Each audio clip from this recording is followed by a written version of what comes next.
All righty. Good morning, maybe even evening and afternoon for some of you all. I'm so excited to welcome you to this fun event that I hope that you guys can all tune in. It looks like we've got quite the crowd here this morning. We are so excited to come together and do something that we have done. Now, this is the third year, and it is something that I feel is really good for our community, all of our communities, which is why this is truly a community event.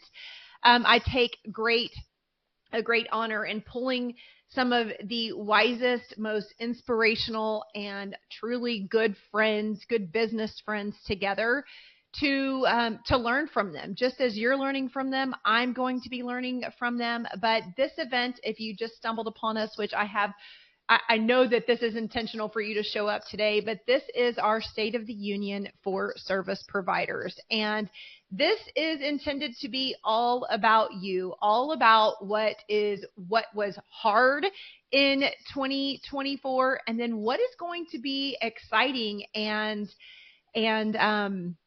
are all peers here together. We lean on one another, and I know I certainly lean on these ladies. If for nothing else, we are all inspired by everybody who is here on this panel right now. So we are meeting together today to do what we do best, and that is to lead the way for our audience, for our friends, and for our students here. Each of these women were hand selected, to join me today because we all take great pride in showing up for you. These are leaders that I respect, and the other thing that I absolutely love is that they are coming together in a very big value that I have, and that is transparency. So these women are all extremely transparent, and that's what you're going to get today. I believe with the people that I influence, that I interact with, transparency is one of the things that they value and appreciate. So if you're here today, I think we're all in unity with that. So today is about you. It is about service providers. And just to level set, if that's a new term for you, which I don't think it is, but let's just kind of come together really quick to talk about what it is to be a service provider. Service providers are people who have a skill. We've got that skill that we leverage as a service, and we monetize it. It's how we bring in income for ourselves, our family, and maybe even our companies. Today, I'm going to be rolling out the red carpet with all of the stars that are here today, and collectively, we're going to be sharing the State of the Union for you, our service providers. I had a fun fact. When I was looking up what is the State of the Union, State of the Union started in 1790, and obviously they have to do with a presidential transition. And you know what? What better time to talk about a State of the Union than right now when we have gone through such a insert word presidential election season. But State of the Union started in 1790, and it's a fun fact for me, and I'm a nerd, you're probably a nerd as well, and State of the Unions have always included reports on the budget, on the economy, any news that is happening, agendas, progress, achievements, and proposals. I went way deep into what is included, what is not included. And so as I looked at that, I was like, yes, this is actually a State of the Union. So that pretty much summarizes our goal today. If you're brand new and you're like, who is this woman that's talking to me today? I'm Natalie. I'm the founder of the Ops Authority, and we are an education company Abby, if you'll go ahead and introduce yourself. Sure thing. And I'm happy to jump in if I need to, if things start going in and out. I think I have a lot of the questions here. So hi, everyone. I am Abby Ashley. I am the founder of the Virtual Savvy. I started a virtual assistant business in 2015, and it totally transformed my life. And now I'm a little obsessed with telling people about virtual assistants.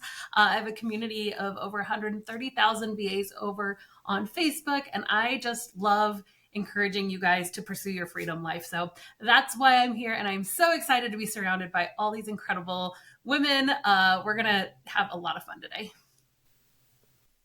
Hey, thank you for having me. I fell into freelancing back in 2009 from a full-time job and never looked back. It gave me the freedom and the flexibility I needed to be a military spouse, have babies, and bring my clients with me. And so I really leaned heavy into marketing services because my background was PR and journalism. And I am still a practitioner. I still do the client work. I still build the marketing funnels, but I also, just like Abby, started telling my friends about it, especially the overeducated, underemployed military spouse mom friends in my life about this life-changing work. And so I train virtual assistants to give them marketing skills. And then that's inside my Unicorn Digital Marketing Assistant School. And then we have a membership where we share jobs and we advance into marketing strategies, because once you learn it, like, it just never stops. It's so much fun and there's so much more to learn in this online space. So thanks for having me, Natalie. Hey guys, I'm Sarah Noked, and much like all of these wonderful people here, I just fell into it back in 2009 and realized how amazing it was and how it gave me this flexible work from home lifestyle living in the Middle East. So I don't live in North America, and I have been scaling my business as an online business manager. So I'm an agency owner, I'm also an OBM, and I'm the founder of OBM School. And I help service providers and OBMs confidently step into strategic roles, streamline operations, and build thriving, sustainable businesses. So after years of running my own agency that we still run and mentoring and certifying hundreds of OBMs, I definitely know what it takes to build a business that aligns with your goals and values. And thank you, Natalie, for having me here. I'm really excited to share some insights on what's working, what's ahead, and how we can all keep growing in this ever-evolving industry. All right, hey y'all, I'm Jordan Gill, and I am the founder of Systems Saved Me, because they do. And the reason for that is because I struggle with 3 chronic illnesses, hypothyroidism, celiac disease, and chronic fatigue. So that affects me on a daily basis, and I want to still create big impact, even if I have very limited capacity. And so systems obviously are the way to that for me and for many others. And so I did definitely do the retainer work and then moved into VIP days, and now just love to build my little heart out in some tech tools, which are really fun. So, your business is ever evolving, but I have such a true heart for service providers and people who want to take their skills, like Natalie said, and just be able to make the impact within people's businesses and lives. It's truly amazing work that we do. So I'm so grateful for Natalie for having me on here, and I'm excited to hear what everyone else's perspectives are too. So I'll be taking notes. Hey everyone, I am Michaela Quinn, and I run the Live Free Academy, where I help women, mostly moms, kind of get started in the freelance capacity so that they can earn a full-time income, working part-time hours, and be there for their family. I got started, back in, I think I landed my first freelance client while I was still teaching, pregnant with baby number 2, back in 2016. And I thought I landed the jackpot, like won the lottery. Someone was paying me $20 an hour to check their emails. And it was incredible. And I realized kind of in that journey, there were so many other moms, especially in my local community, that needed a better way to work and be there for their family, and decided to start sharing with them what I did. And 7 years later, here I am, and so excited to be here with all these women, and so grateful for Natalie. I knew her back when I got started, and just excited to be here and share with everyone. Hey there, I'm Tasha Booth. I started off about in 2016, 2017 as a tech VA, and soon realized that while I loved being a tech VA, I did not love all the other things that my clients asked me to do, like copywriting and Facebook ads and all the things. So I ended up building the Launch Guild, which is a launch management agency. I built that over the last 6 or so years into a 7-figure business. And then 5 years ago, I decided to start coaching online agency owners. So now I have 3 programs specifically for online agency owners, and I love helping them go from what I like to call a me to a we in terms of scaling and growing their business without it all being about how much they can do and they can produce in a day. So excited to be here once again, Natalie. I think I've only missed 1 of the years that you've done this. So I am excited to be back, and thank you for having me. Okay, I think it's my turn. Hi, I'm Veronica Romney. You can just call me V. I've been a marketer. I've proudly identified as a marketer for over 17 years, which is wild. And I've seen marketing from like all the angles, because I started off in corporate, then I left corporate to do my own thing. Then that turned into a full-blown agency. Then I sold the agency. Then I went all in on speaking.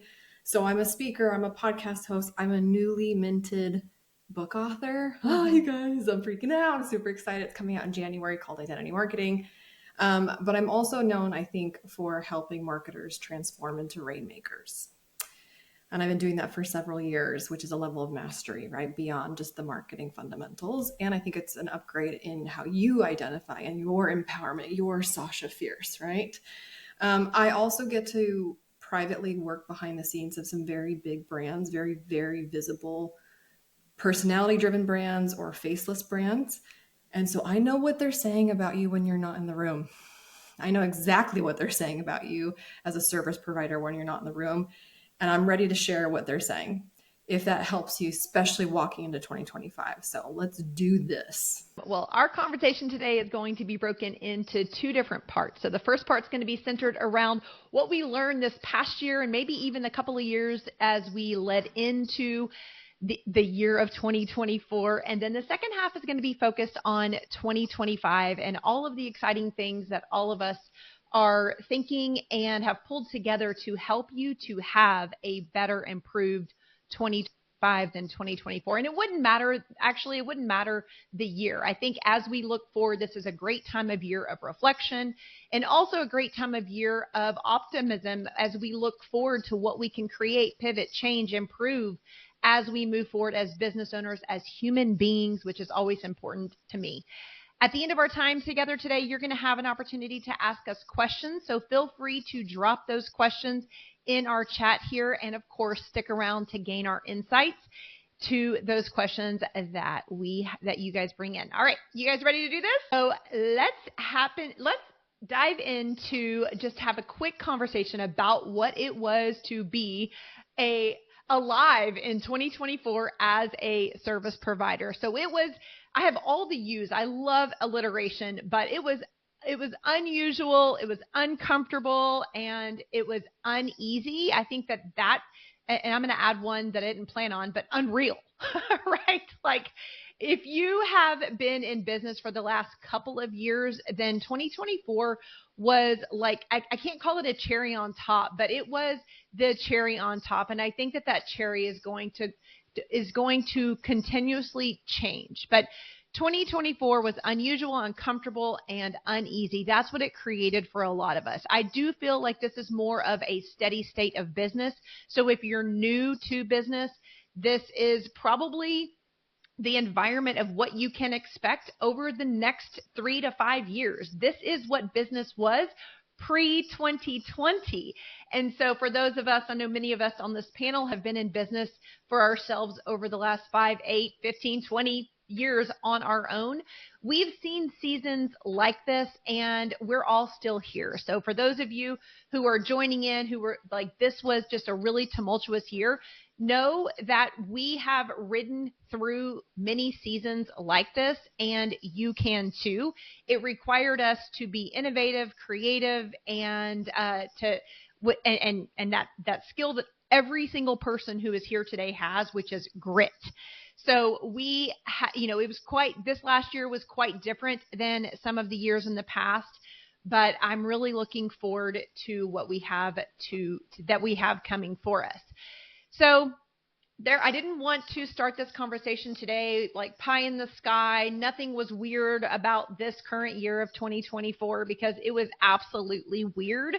So there's no elephant in the room about that. So I want to start today by celebrating you. If you are still in business, you're still using those amazing skills that brought you here.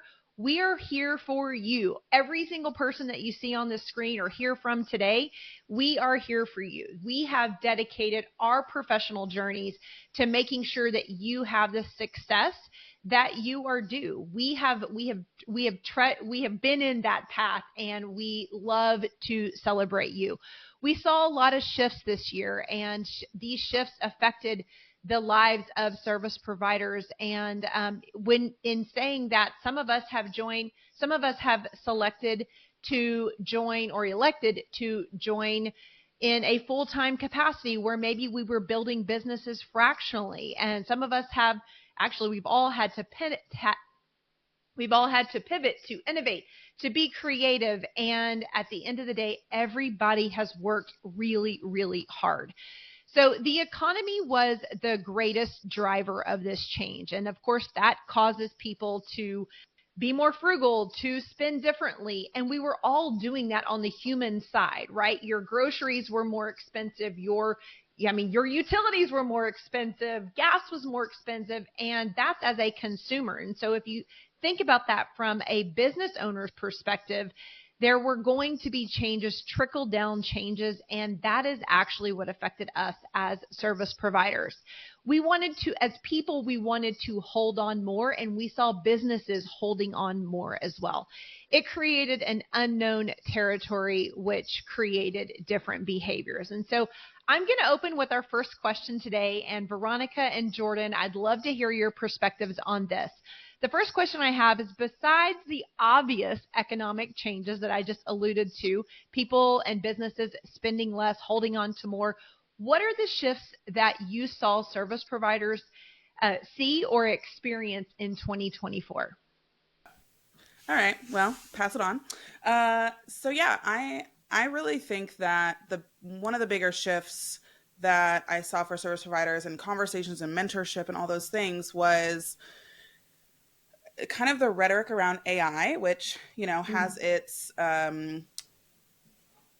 thoughts and feelings about, right? And the rhetoric in the world globally versus online business. Online businesses were kind of used to things a little bit faster than the rest of the world. And so, but there's a lot of rhetoric around taking your jobs and no longer having these opportunities. And I truly believe in my heart of hearts, like, monthly retainers will never go away. Like, they will never be something that just disappear, because businesses will always need people to do things.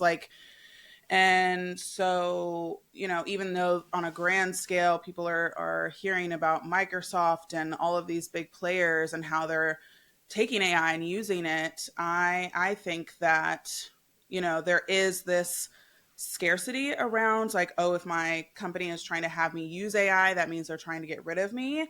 And what I actually like to think of it as is actually the way that people are wanting to use AI is so that more can be done, because you're in less of like the minutia.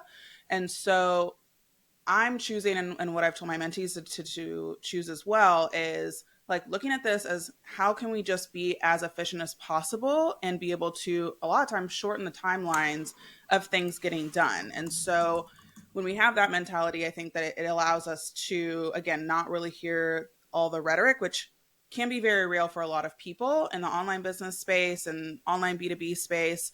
I think that truly we're wanting to use it as a tool to, again, make our teams better. So that's something that is very real, but also very exciting. Ooh, I like that. Okay, let me build on this, because this is what I like to do with Jordan. If I could snuggle her, I would. It's really interesting. I felt like the first half of 2024, have you heard the advice where just hack your credit card, like literally just like cancel the credit card and then just see what services you would sign up on a new credit card, when you just don't know what's been like operating in the background of like reoccurring charges on your phone, I felt like everybody had that same attitude with their teams. Let's just hack everybody and see if we still need them. And it's like, what the hell? What just happened? So it was really interesting, because the beginning of 2024, I just saw teams getting slaughtered. And I define team as anyone providing help to the organization. I'm not saying team is W-2 status, the opposite. Team includes 1099, retainer, hourly, I don't care, intern. Anybody who's helping the company grow or achieve goals is team to me. That's how I define it. So I felt like the beginning of the year, teams were getting slaughtered. And it's because business owners freaked the beep out, right? Like, fear was the emotional palette of 2024. That was a really stifling political atmosphere. So like, it was the modality, it was the feel. And then I noticed that the tide changed in the summer. All of a sudden people were like, I'm drowning. I'm like, I guess I needed those people after all, but they were still being cheap AF, right? Like, think about the cost of gas and eggs and all the things of just living life. Like, it's so stupid how bad things cost right now, right? So then everyone's like, okay, well, I need team again, but how can I get the best for the cheapest? That was the attitude. And they hacked all of the expensive leaders. So if you were in a leadership position, whether fractional or not, those were usually the first ones to go. I even watched, I don't know if you know the company called Marketer Hire. It's like a big organization, and they were really competing and taking business with these like corporate recruiters that would take a 15, 20% off the top of whoever they matched. All of a sudden, even Marketer Hire was like, you can find marketing assistants and you can find marketing aides. And I'm like, what are you competing with Upwork now? Like, what just happened? So I could even see at the corporate level and in the entrepreneurial space, online and offline, that then there was like a shift for more team. I had more requests for people in my black book second half of 2024, but there was always like the cheapest for the best. So that was my general observation. And you not having a leader to manage you, then the expectation was that you should manage yourself. And and project manage yourself. Super fun. Who said that was fair? It's not fair. Keeping it real. You do have a very unique perspective in that you're in the ears of a lot of business owners. So I love what you said, Jordan, about AI. I think both of these are just so real. I think we talk about AI in our community quite a bit because of, people are asking that question. Is this going to replace me? And, productivity, we've been focusing on the fact that we as operators and service providers crave productivity, right? How do you actually make more? You make more by being more productive, right? Assuming that you are looking at this, looking at your business in a scalable way. So productivity is huge. The other thing that I would say that AI is helping us with as service providers is it's allowing you to perform at your highest level because it's able to do some of the faster, easier, less complex work for you. We all know it's giving you a good grounding spot or launching pad. And for our community, it's allowing us to step into strategy a whole lot faster with a lot more confidence and a lot more ease. I actually think that human implementation will never go away. Human management will never go away because it's human to human. And then there is no amount of strategy that can be built with just a computer or a robot. And so I hope that affirms all of you who have had the question about AI. I like to shift that AI conversation more into the tool, how it can really help us to empower us to step into strategy as soon as possible. And then, of course, everything you said about team, I co-sign on that 100%. Alrighty, moving into our second question. When you think about service providers who have had success this year, and I know if you're sitting there and you're like, I don't know anyone who's had any success around me, you're not looking far enough and you're not looking at yourself deep enough, because if you're still in the game, you are successful.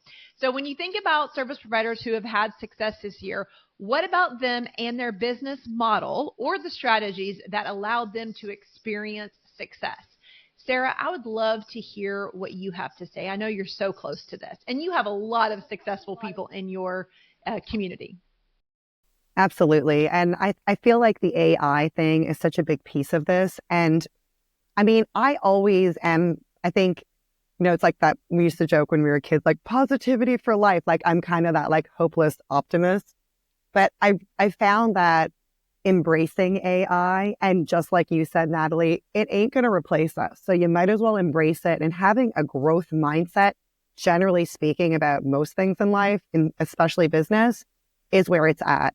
And so one of the big things that we do inside of our community is we teach our OBMs how to leverage AI, especially in relation to things around ROI.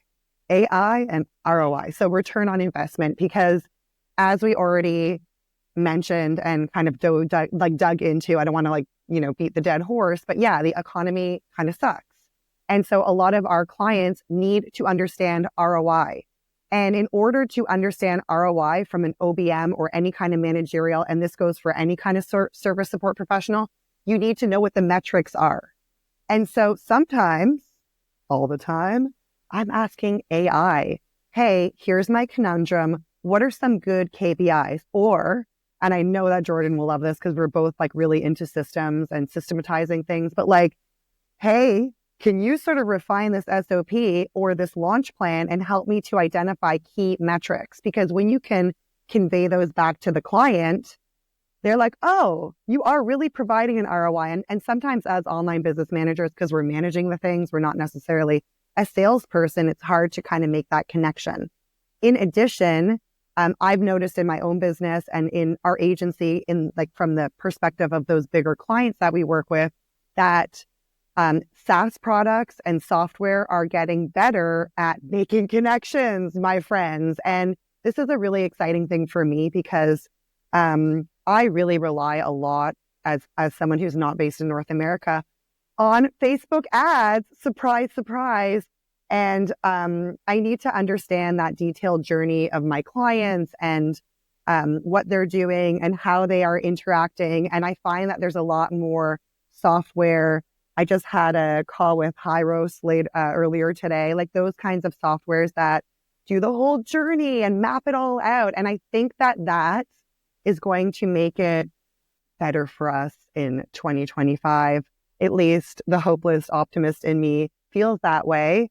But that is what we do in order to help our clients make those informed, strategic decisions. So when it comes to what strategies have worked, I think it's just being able to actually eloquently speak to metrics and what has worked in their specific business as opposed to emotion, because it's been really emotional AF this year. And like the highs have been high where they've been, but the lows have been really low. And so it's really important to constantly be able to tell the story with metrics so that it's not personal. It's like, hey, it's not like, oh, you had a crappy launch because, you were in a bad mood and things weren't going well. It's like, oh, actually, here are some metrics that tell the story in a way that is just better and less subjective and more objective. So I would say systems, focusing on ROI and metrics.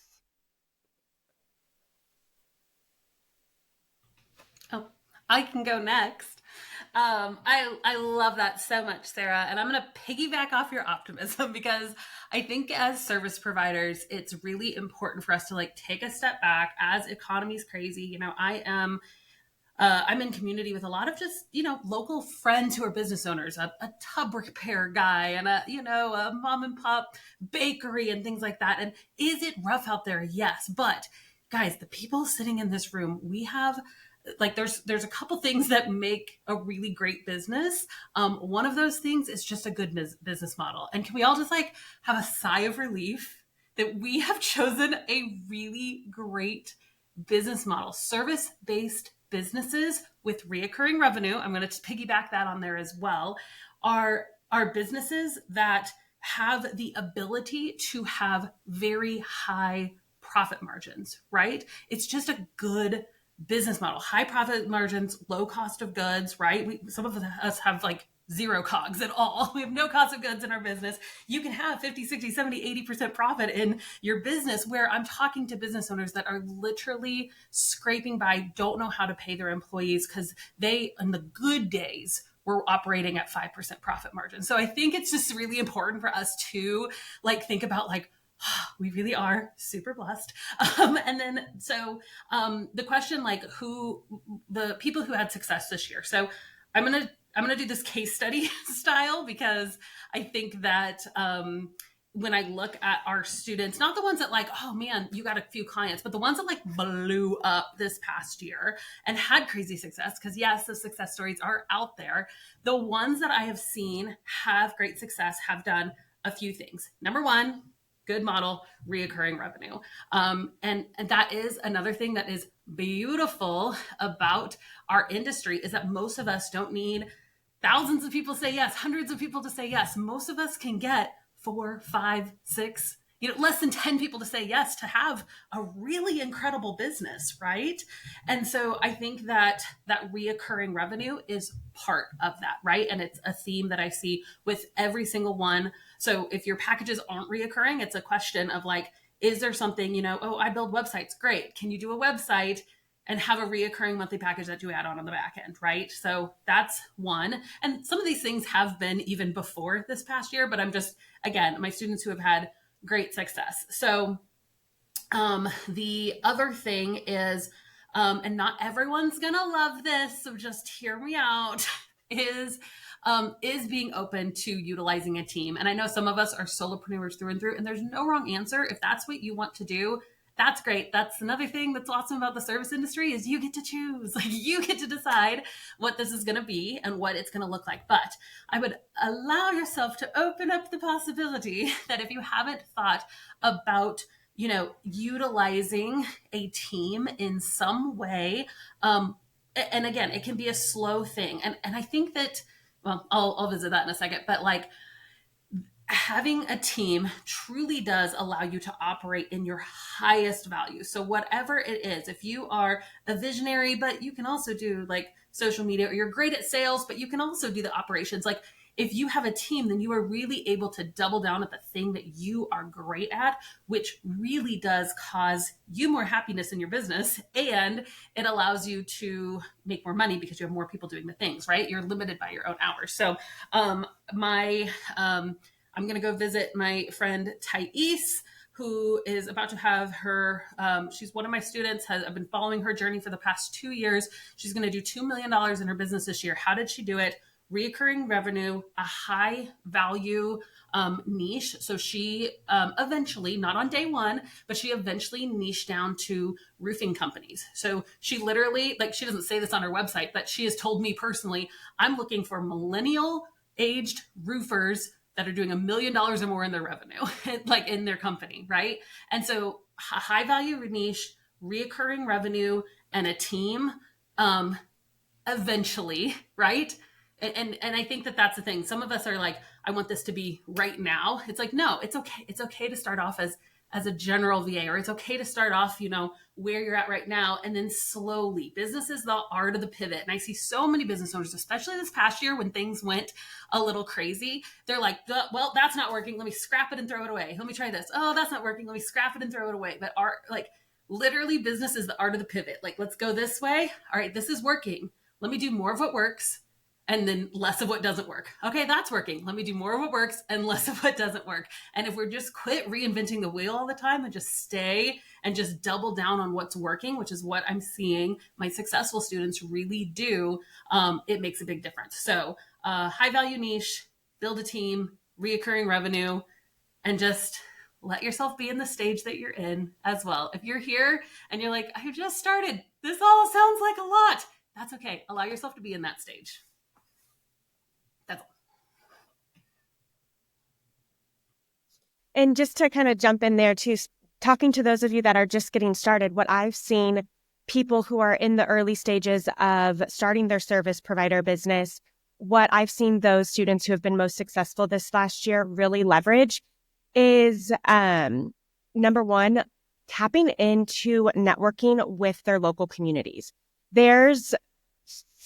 I can't stress enough how many opportunities there are in your local community. If I got in my car, and I think I talked about this last year, and I really just, pat myself on the back, predicted that local businesses were going to be such a huge hiring sector in what year are we in? 2024. And also I'm seeing that continue to just grow and expand in 2025.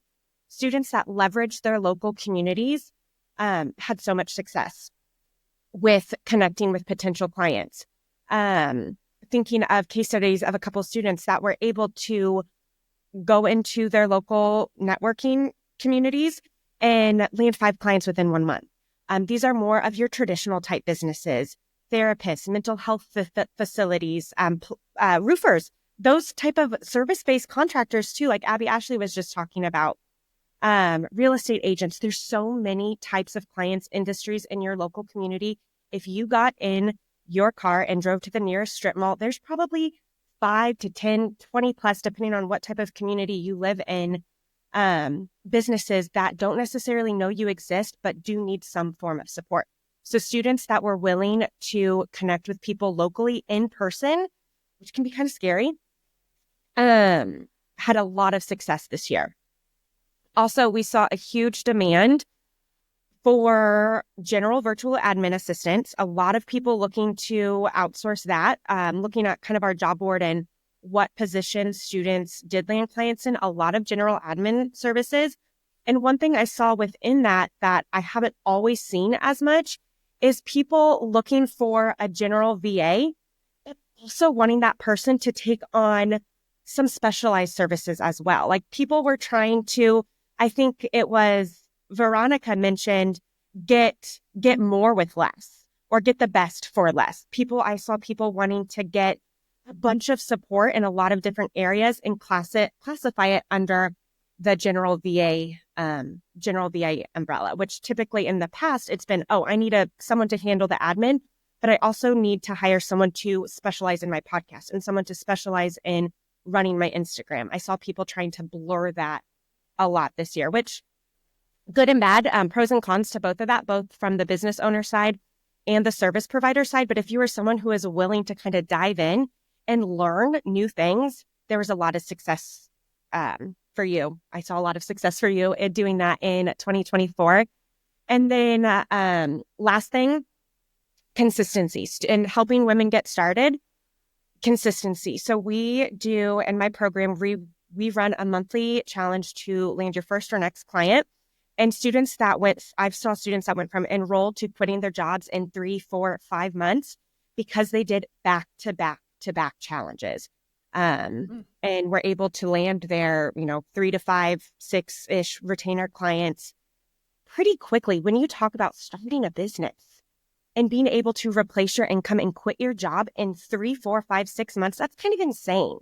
But students that showed up and committed to making that a daily part of their routine, maybe not every day, take some rest, take some breaks for holidays and such, but those that stayed with it predominantly throughout each week, each month, saw really, really rapid success and able to reach their income goals pretty fast. Yeah, thank you. Thank all of you guys. Those are some really great insights. And I have to say, I would have come up with a few of them, but not all of them. We in our community have seen a lot of strength in leveraging our local market. And so I want to piggyback off of what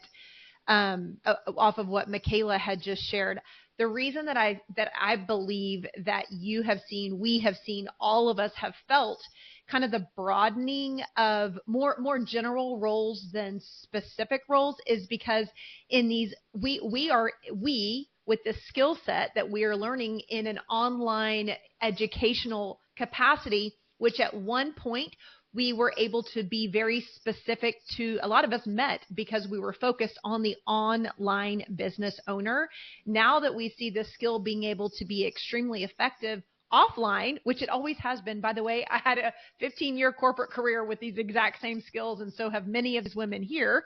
That is not new, but we're now taking these skills that we thought were really specific for online businesses and moving them into this offline space. Well, these offline business owners haven't always looked at our skills or even known that these skills exist. Do you remember personally I remember when I left corporate and I found this online space, I was like, oh my gosh, I had no idea this existed. That's exactly what's happening for our offline businesses. They are looking at us like, whoa, I had no idea that this person was available to me in a small capacity. I thought I had to hire full-time or part-time or nothing at all, right?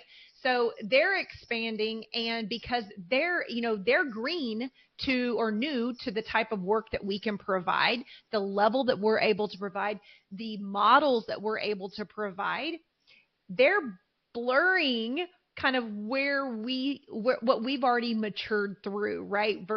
And I'm coming back to the whole general versus specialty thing, which is always up to you. You get to decide what you want to do. It's very important for me to never impose a particular way for you to monetize your life, right? And to monetize your skills. So that's my take on that question. Thank you, ladies. We're going to wrap up here with question number 3. Actually, we have one more bonus question after that. But question number 3, what do you feel was the most helpful marketing or visibility strategy for acquiring clients this past year in 2024, specific to service providers? I'm going to start with Emily, and then we'll go to Tasha. Ooh, fun. I want to piggyback off of what Veronica said because my ears perked up when she said, I know what they're saying about you. And I know there's no magic bullet to being more marketable or visible. Everyone has their own context. Like what works for Jordan might work different for me. LinkedIn might be my platform. Your audience might be hanging somewhere in person or online or at conferences. But the truth is, the goal, the best marketing, the best visibility is being so good, so damn good that your clients and your peers are doing the prospecting for you. And they're talking about you in the rooms you're not in. And so how do you get to that level, especially coming out of this economy? Veronica was talking about people are trying to get more for less, like they've been burned. This economy has dipped a little bit. And I think we're kind of almost coming through it where they're really kind of being careful who we hire. I don't think business owners have necessarily gotten better at hiring, but I think they're looking more for more specialties and people who know what they're doing. And it's up to you to present yourself as an authority on this, whether you get in bed with them and sign that contract and they're paying for you for cheap or not. Like you got to watch out for that with your own boundaries. But like I am seeing the jobs that are high level. Like I accept job leads into my work group and we ask, like, what's your marketing budget? And yeah, some people have very low rates, but we're seeing a lot of people with like decent marketing budgets submitting for jobs.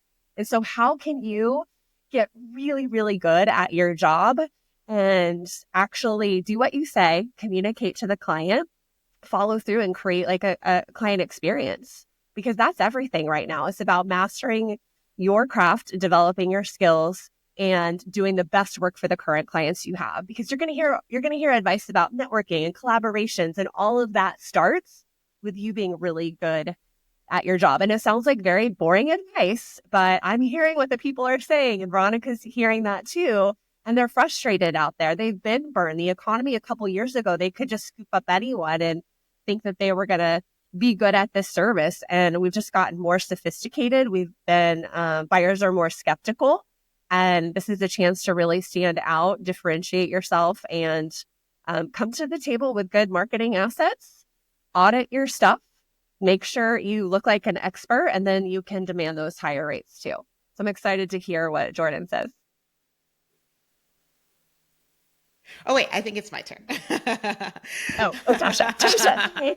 No, you're totally, you are totally fine. So I want to take this specifically from the perspective of the agency owners that I work with. And what I've seen is working really well with their visibility is them not trying to do it themselves and bringing their team into the front marketing and the forward facing marketing. Because what often was happening was that the agency owner was doing all of the marketing themselves. And then they'd get on that discovery call and like, surprise, I have a team. And then the client would be a little frazzled or upset or not feel like they understood that. Right. And so, and they, because the agency owner was the only one that they saw on all the social media, they started becoming enamored with that person instead. And then they would get on the discovery call and be like, oh, wait, you're not going to be doing the majority of my work. Like, how do I know that your team is an expert? And so when you bring your team in to the marketing on the front end in your social, introduce them. This month, I have my membership clients all doing a challenge where they have an ugly sweater like contest with their team, and they take a picture of it, like every team member takes a picture in their ugly sweater, and then that's how they introduce themselves in stories and on social this month, right? And we do a combination of something like that for Thanksgiving. For last month, November, we did like their team's favorite dish and the recipe for each one of them. So really bringing them into being seen as people, personalities within your agency, as well as then introducing their skill set, their expertise, so that clients can get comfortable with them and build that know, like, and trust before you even get on that discovery call. The other thing that I think is working really well is widening your circle. And so what I mean by that is sometimes, especially if we've been in business for a while, our circles start getting smaller and smaller and smaller. And so sometimes we have to go back to being intentional about how do we widen those circles? Is it different Facebooks that we need to be a part of, Facebook groups that we need to be a part of? Is it different networking, in-person networking? Is it different conferences? Maybe we've gone to the same conferences over and over and over, and we need to go to different ones, or just reach out to people and ask, who can you introduce me to that you think I should know, right? I love asking that question a couple times a year because I always get to do coffee chats with new and interesting people that can widen my circle and that can introduce me to new networking opportunities that will eventually bring me business. I love it. I have a couple of thoughts I would like to share too. So I have, Emily, this is more in line with what you were saying, but I have a saying internally that is skills before sales, or skills lead to better sales. And you need to gain the skill and believe in the skill before you go out there and expect to command or demand higher rates. And so you're here because you've learned from somebody here today. That's how you were invited to this. You care about investing in your skills, and I applaud you for doing that. Continue to zone in on the thing that makes you you, right? And guess what? If what made you you in 2020 is different than what made you you and feel confident in 2024, welcome. I hope that every single one of us is an improved version of who we were a year ago, 2 years ago, 10 years ago, 20 years ago. That's the evolution of greatness. And I believe that we're all on that exact same journey.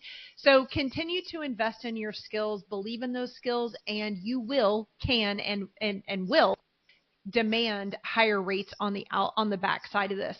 Some things that I have seen working inside of our community of directors of directors of operations are the really leaning into LinkedIn. I know you can pick your platform. I'm telling you what worked for our community.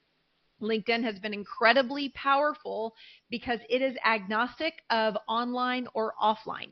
Every professional lives on LinkedIn. It doesn't matter what kind of business model you have. And so LinkedIn has been incredibly important. The other thing, we already talked about this, is local networking. When people tell me, oh, Nat, I need to change my avatar, or this avatar is not working for me, or I can't get this to resonate, I'm like, ooh, where are you looking for this avatar that you've defined? A lot of times we're thinking of, online business coaches and course creators, and there's no more of them. I can't find any more of them. Well, of course, I'm going to challenge you there. But I also want to make sure that you're widening the places off of what Tasha just shared. You're widening the places and where you're looking for that avatar, right? It may not be as easy as it was before, but there's a ton of different places to look for them. Just like Abby, as she was talking about earlier, roofers. Who knew that there are many communities of roofers? I have a peer and a friend and someone that I've masterminded with that is a female leader, owner, founder of automobile repair shops, right? It's typically not, females don't typically, we don't think females lead those. Girl, I was wrong when she told me that. I thought, man, you must be 1 in a million. And she's like, not. It's just the way that the world perceives this profession. But there is a ton of females doing that. So what was she able to do? She was able to be very specific, but widen it, right? It wasn't just in her local community. Now she started looking on the internet for other females who lead automobile companies, which is just, our brains don't go there first. So what we have seen be successful is to expanding where if you have defined the avatar, I promise you it exists. So dig a little bit deeper, look close, look far, ask people where where they think that they could find, and I promise you'll come up with something brand new for you to develop and to grow in. Alrighty, so we're going to do something really quick here. Everyone's going to respond to this, and let's see. This is, what is one thing that once worked for service providers that no longer will? I'm going to start with Abby. I say it sounds dumb to say, it's been 4 years, but in a post-COVID world with the rise of AI, human connection. So that's the local networking, that's adding personality into your marketing, that's just being like a real person when you get on discovery calls, and just some kind of human connection. That's where it's at. I just saw the chat that I'm next. Okay, I'm going to say, because businesses are prioritizing expertise that relying on generic skill sets, offering broad generalist packages without any kind of clear differentiation, whether that's the service, the industry, or the client, I think that's going away. Yeah, so I think relying only on like one or two referral partners to be your whole pipeline and just totally being like, these two people have been giving me folks for a year, 2 years, 3 years, so that will never change. And so I think that, again, the widening that Tasha talked about, but just really thinking about, okay, how can I just dip my toe at least into other ways that I can be getting clients and getting exposure and visibility. One thing that I think will be going away, which maybe it was never really something that worked either, but I see this as kind of a mindset from people wanting to get started, is putting yourself out there a couple times, hoping something works and that being it. You're going to need to build that consistency. It's going to take grit. You will be shocked at how someone you reached out to month one maybe doesn't become a client then, but they become a client three months down the road. So stick with it. Don't give up.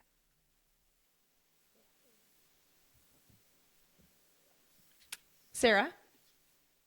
I'm going to say it's the one size fits all approach to things. I just think that once upon a time, it was very easy to package things up and sell them. And I know I see this a lot in the OBM with our clients, and the managerial stuff is that like everyone's business is so unique, especially as SaaS products take over the world. And there's not complicated tech, but everybody's tech stack is its own thing, and everybody's business is its own thing, and entrepreneurs are, their own hot mess. So coming in and actually offering a specific strategic solution for their problem is definitely where it's at, than just expecting them to kind of fit themselves into a box, which we know they can't do already.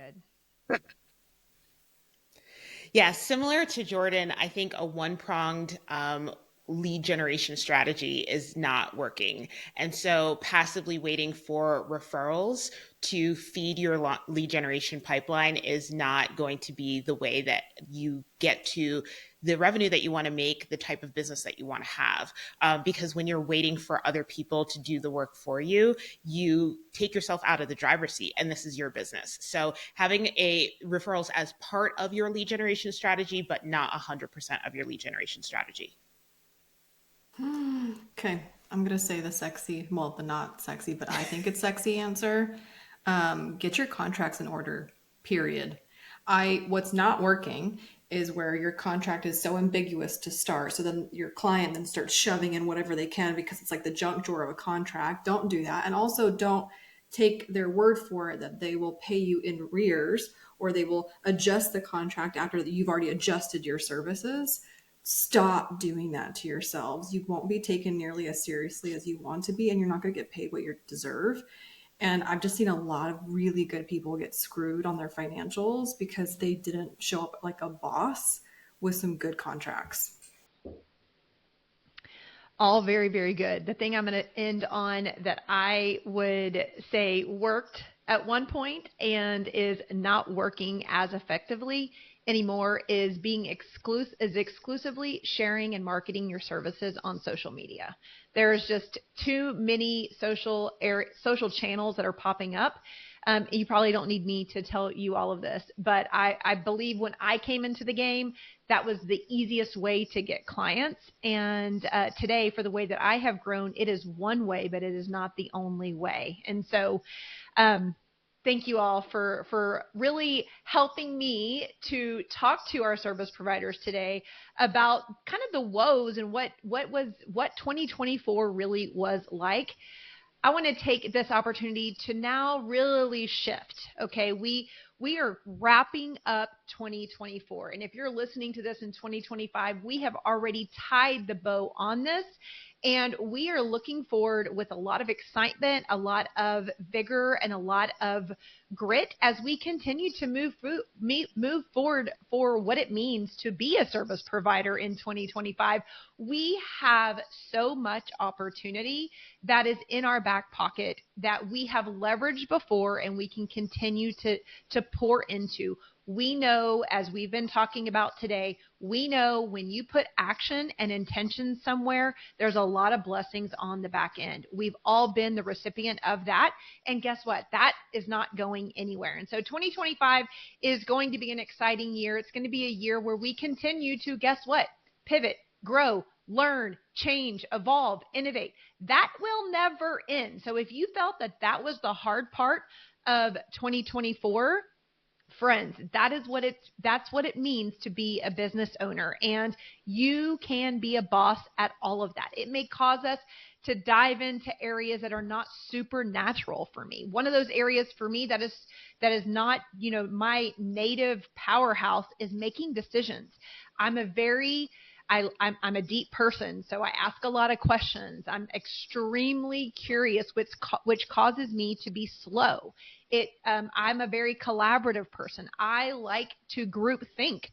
And then I go into like a hole where I need to like process what everyone has shared before I come up with a really strong decision that I believe in. So all of us have that skill that is required in business, but it's not our super strength. And so we have the ability to move through those things, and being aware of what that is and knowing that you can overcome it, because you have. That's why you're still in the game.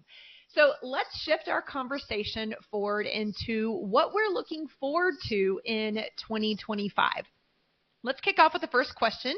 Sarah, I'll start with you, but what are you excited for service providers as we embark on this great year of 2025? This is such a difficult question. I feel like it's going to be a mixed bag. I'm excited for AI, really and truly. I am. I'm excited to see and to prove all the naysayers wrong, like all those offline people who are like, AI is going to take my job. I'm like, no, it's not.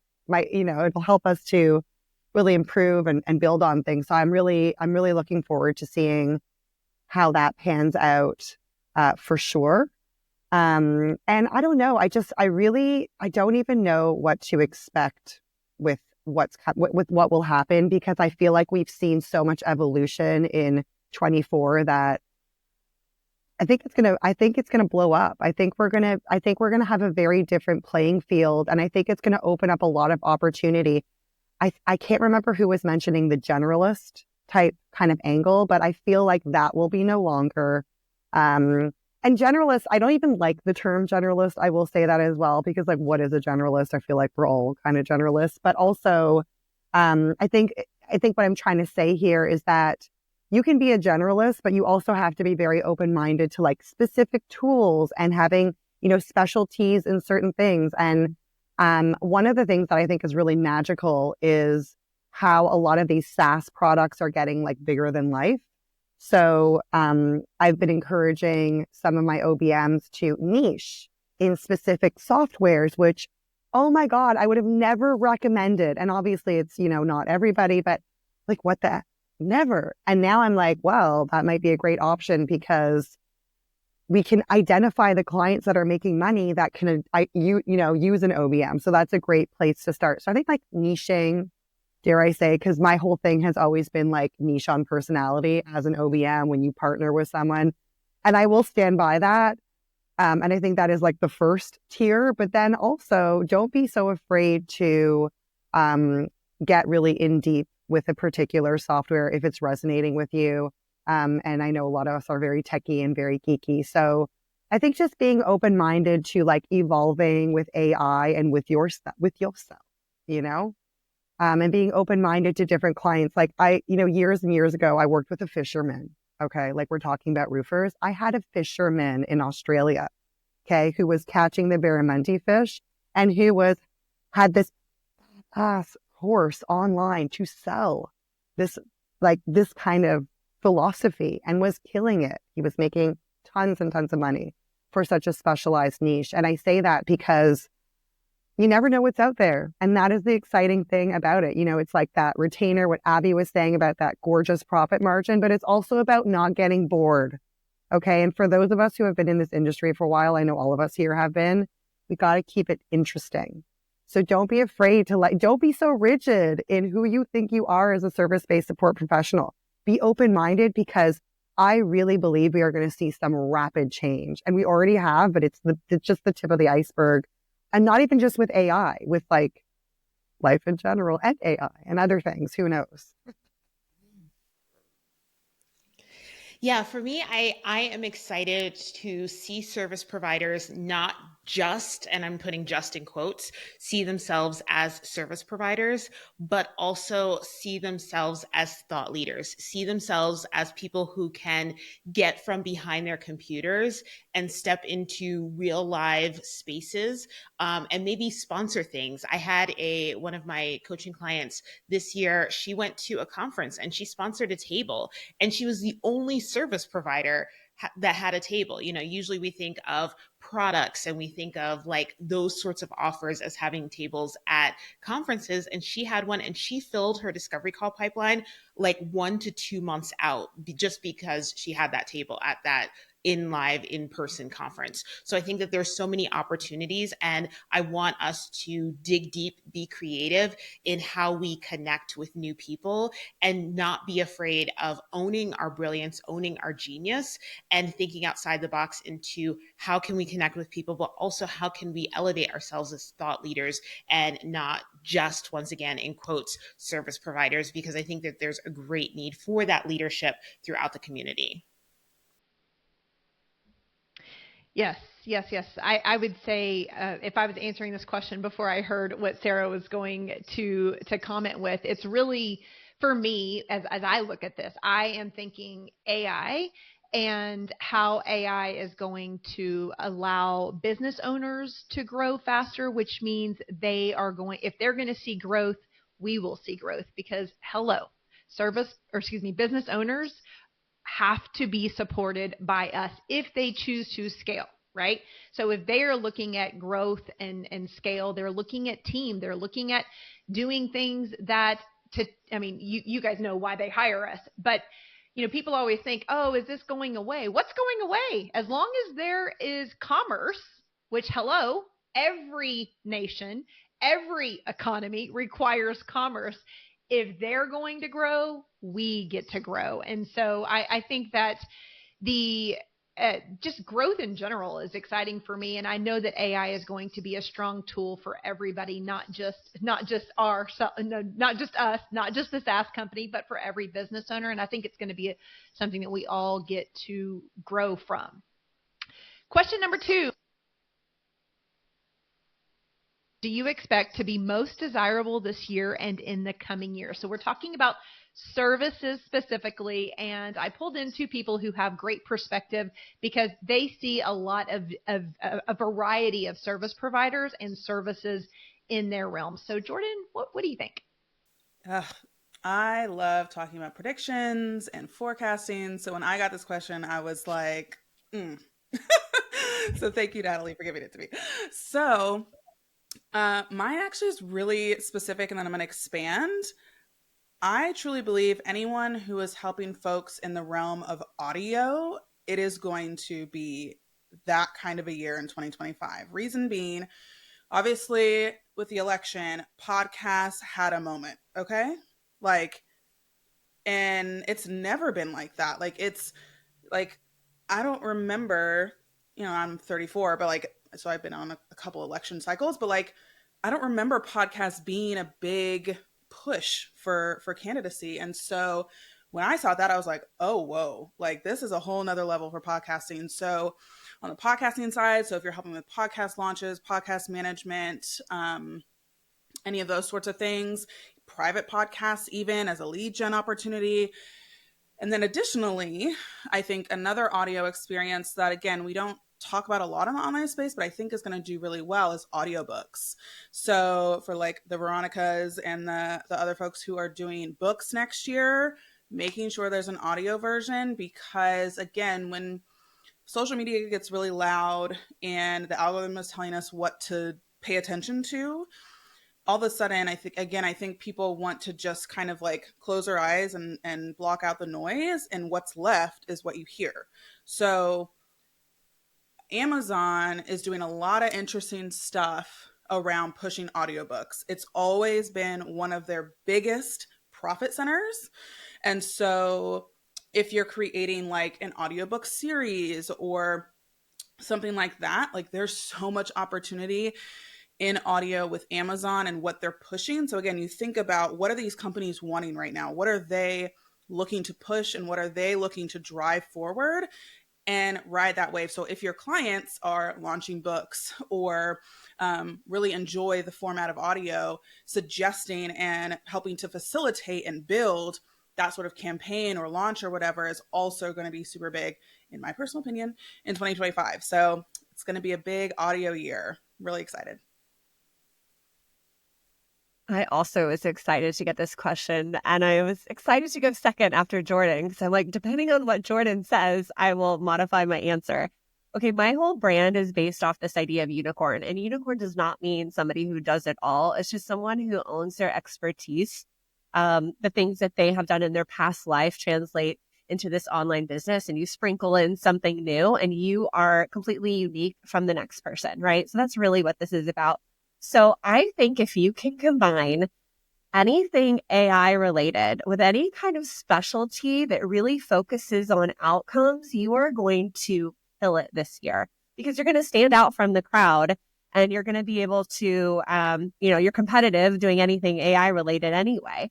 But like, let's come up with an example of this. So like, anything that would nurture a buyer to a sale. Right? Obviously, we can charge more value-based pricing. So I'm thinking of one of my unicorn students, Janelle. She's really specializing in ActiveCampaign, has created a whole automation that beyond just the general like, abandoned cart email, that identifies like the hottest leads, who we need to do personal outreach for, and, sends an email to the team. And you can add all kinds of bells and whistles depending on what that business is and how to customize it and personalize it.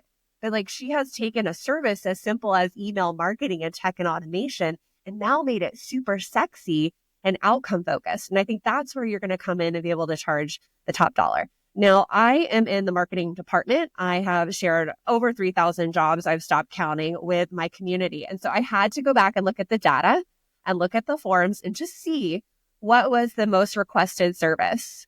And I think you guys are going to be surprised. It was email marketing. Like, bring it all back to email marketing. And you think about it, business owners are struggling with the consistency that Michaela was talking about. And what are those services that we can hand off that can become that recurring model like Abby was talking about in their business, but not have to do it? Like, that's email. It's going to have to continue no matter what, no matter who's managing it. Somebody is actually going to physically have to load it and schedule it, as far as I know right now with AI, and like oversee the process. So I'm going to lean into that area. But of course, like, there's so many magical combinations we could come up with. And I encourage you to think about that with your unique skill set that will help you differentiate yourself in the market. I think that's the game. Ooh, I love this. And of course, we are a very wide group here, as far as some of us have interest in marketing, some of us have interest in the other side of business, which is operations, or more of the foundational part of business. But the other thing here is you're listening to, or you're watching 8 business owners who are business owners, right? So we are communicating, we are marketing ourselves, and that's really native to the way that we think. And so thank you all for sharing this. Jordan, audio, yes. And I'm going to just share, because I can, I'm going to share my thought. Audio, people thought, oh my goodness, and I'm not saying it's wrong, but video is going to take over audio. Well, there are limitations to video. And let me just say, from a business owner's perspective, as a content marketer's perspective, video is a beast that audio is not. And video requires a lot more money. I mean, it requires more money. It requires more technical expertise, and it requires more software. And so, yes, it may be more powerful, but for people who are just getting into, or who are just leaning into marketing, I'm going to say that, audio is where it's at, because it's most accessible. And it is, from a production perspective, it's far easier to get out audio. The other thing is audio for personal brands. If you as a service provider are supporting personal brands, which are probably a lot of who, unless you're in e-commerce, which still can be, we start thinking about influencers, etc. I won't get too nerdy, but if you're supporting personal brands, take this. Like, this audio is big. It is accessible. It is fast. It is easy. And I think it has a huge, huge reach. Something I wanted to share here, when I look at this question, which coming back to the question, what services do you expect to be most desirable this year and in the coming years? When I think about my book of business and our students and our alumni and the people who are reaching out to me for operators, strategy. We've already talked about in the first part of this podcast and video, people are, we are taking our services into new territories, right? We're able to go from online to offline. And so as a result of that, people didn't know, business owners don't know or haven't been able to see that we have the ability to pop into businesses outside of a conventional model, which is, we're not coming in as being the one customer service agent that's running everything. Basically, what they called customer service was EA, OBM, online ops manager. It was the one person that did everything. They can't afford, these businesses, and most businesses, doesn't matter your model, are not able, especially in the growth before they get to a true scale phase, they're not able to bring in lots of different talent levels and lots of different specialty levels, both in area, but also in level. But every business owner wants strategy. They're going to get that in different ways. Sometimes that's going to be through talent. Sometimes that's going to be through peers. Sometimes that's going to be through, through mentorship. There's a lot of different ways to get it. But when you start to look at your business and you get a little bit of growth underneath your belt and you're building, they leverage strategy. And I believe that in this coming year, with us kind of walking into really educating other businesses in how we can be helpful, they want what I have termed a short level C-suite partner to come in. Right? So you're not able to come in a full capacity. You're not able to step into a full-time DOO or full-time COO role. But for a lot of these companies that are new, that are learning about us, that short level C-suite skill set to enter into these businesses is going to be incredibly powerful. And I believe deeply that everybody who has developed a skill, has honed a skill, and who has thought leadership, as we've mentioned today, has the ability to be a strategist for companies. When you're a strategist, you're able to work more autonomously, which a lot of my community loves, and I bet you love too. And at the same time, the thing that makes us all ring a little bit brighter is that when you're a strategist and you come in with a very specific strategic offer, you're earning the maximum amount for the time that you are spending. Okay. The other area is financials. The more businesses grow, they're always going to need to refine and become better stewards of their finances. As I look around the landscape today in 2024 of businesses who have struggled and businesses who have thrived, it really comes back to how deeply the CEO understands the finances of their own company. And one other thing, I'm sorry, I'm like, this was a big one. Customer experience. If you can tailor, or you have an interest, tailor your services to how your services translate to better delivery of the product or the service. How the customer, client, patient, student, whatever it is, how they experience the product that they have invested in, how you can enhance that, how you can make that flow more easily. And my mind starts going crazy with all of the AI opportunities that you have as a service providing business owner to make that happen easier for you. Alrighty, so those were the three that I have in addition to what Jordan and Emily shared. Question number 3. What sectors of the market do you feel are leaning into and hiring service providers this coming year, and why?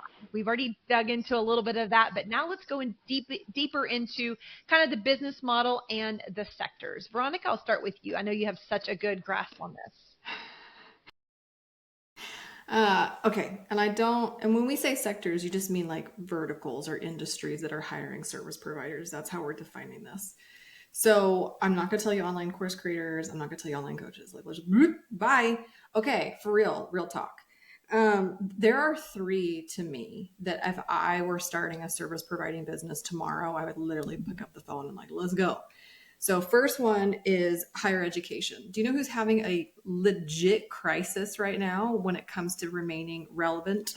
Is your colleges, your universities. When I went to this big conference in Banff, I was shocked that so many people in attendance were like University of Calgary, University of Miami, and they're all there trying to figure out because they're all rebranding because parents don't want to send their kids to colleges anymore.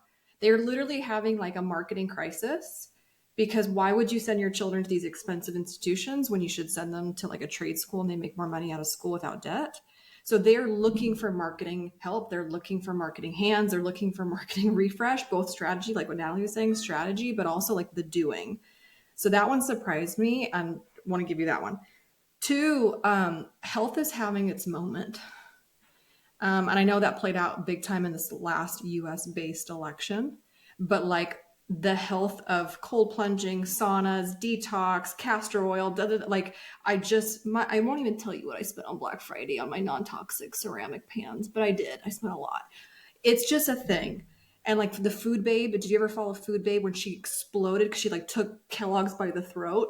This is more reflective of a bigger wave, and especially women-based movements, mothers who are radically concerned for their children. So all of these companies are trying to take advantage of this like moment in a marketing sense, even an operation sense, and a customer service sense. I think all of those would be applicable for anybody that was like a health-oriented business right now. That would also be something that I would jump on. It's like the turtle in like Nemo, you know? And then the last one that is a shocker. Everybody who's on this call, if you literally called your local dentist and orthodontist and offered marketing services, they would like bow down to you. I went on a orthopedic podcast. I've never had more people reach out to me in my entire effing life. I'm like, everybody stop. I don't have that many rainmakers, you know, like it was shocking how little there is marketing support and help for orthodontists, dentists. And I'm telling you right now, you guys, they have money. They have the monies. Why? Because they were considered a necessity during COVID. You want to partner with a vertical, and that's like going to sustain you. Partner with businesses that are categorized as necessities, even during a global pandemic. And dentists and orthopedics were that category, and they have money, and they're very ambitious, and they're trying to have multiple offices. They need support. I'm shocked. Like literally go call your local dentist right now. You're welcome. So good. Oh my gosh. So I love what you said, and I'm going to piggyback off of it because we've been having this conversation. The conversation has kind of gone in this like, you know, man, things are tighter than they've been. What does that look like? Does the economy get better or not this next year? None of us know. But what we do know is that even though people have buckled down on their budgets, there's something else happening at the same time. What's happening at the same time as people buckling down on their budgets is that more companies are getting, and every year that passes, this becomes more and more true, which is great for our industry. More and more companies are open to hiring freelancing. And so that kind of plays into what Veronica said, is that whereas I used to see it was 95% plus, I'm just making that number up, but I mean, literally almost every job because we have jobs posted in our communities too, almost every single job that gets posted in our communities, small business is considered, 100 employees or less. So that's a lot of businesses, and that's still the primary. I'm not saying that that's completely changed, but what we're seeing happen is that larger companies are like, we'll take freelancers too, right? And so, yes, I literally was working with a student last week who used to work full-time at a university, became a stay-at-home mom. 3 months in, she's like, oh, I still have something in me. I'm like, let's freelance, baby. Let's do this.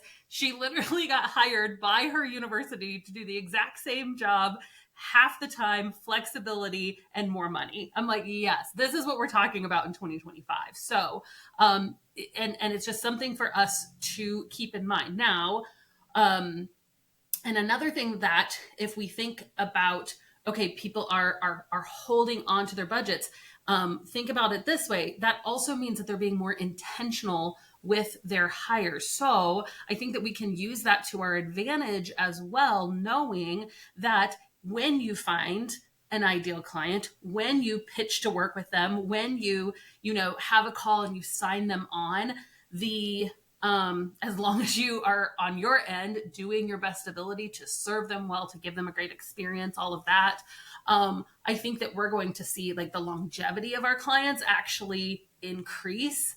That it's not just kind of people being like, oh, I'll try this because I've got extra money to throw away. No, people are being more intentional with their hires. So I think that that's important. So what sectors, I don't have any necessarily more to add because I literally wrote like universities, major nonprofits, like bigger companies, health industry, I literally wrote the exact same thing, but just to like say, this is why that is happening.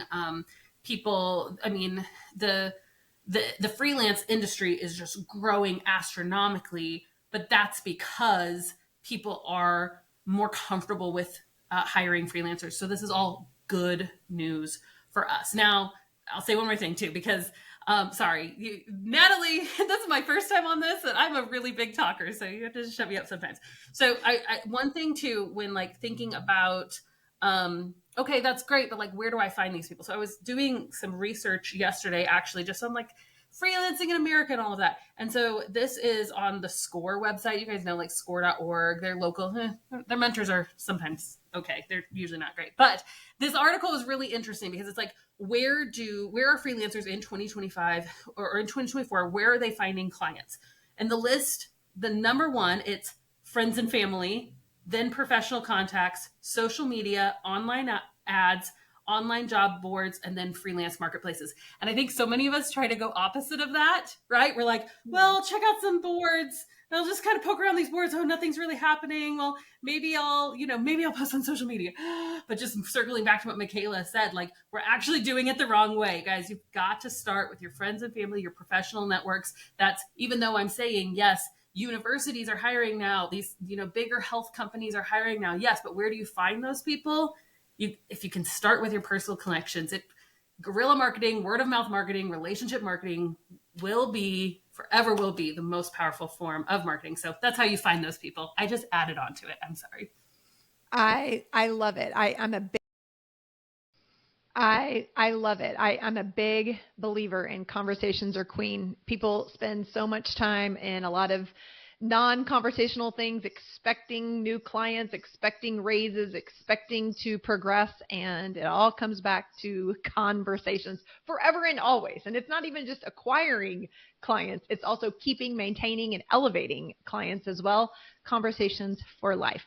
Something that if I were going to answer this question, I would have said healthcare too. I always tell people, if I ever got into a pickle and I could no longer teach and educate operators and elevate with them, I would go right back to where I came from, which is healthcare. Because when I left corporate and I started this business, I didn't know how to do this. I didn't know what I know now, right? But I knew I had to bring in $1,500 a month or our family was going to be in even a bigger crisis. So what did I do? I went to the people who I knew best.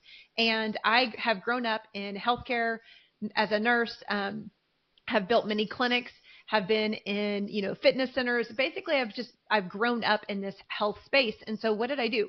I went to doctor's offices. I know what a show doctor's offices are. I know how much ego exists inside of a doctor's office. And so what did I do? I walked in there. You know what I know I'm a boss at? I know I'm a boss at ops strategy, about making things lean. And I also know how to hire the heck out of a strong team. I walked in there literally cold. This is not my doctor's office. This is a doctor's office. As if I was a pharmaceutical rep back in 1990, right? Like I walked in there, no briefcase, and was like, hey, here's what I can do. Let me talk to the doctor. Let me talk to the front desk staff. And what I did at that moment was tell them that I could hire for them. I could help them with their teams.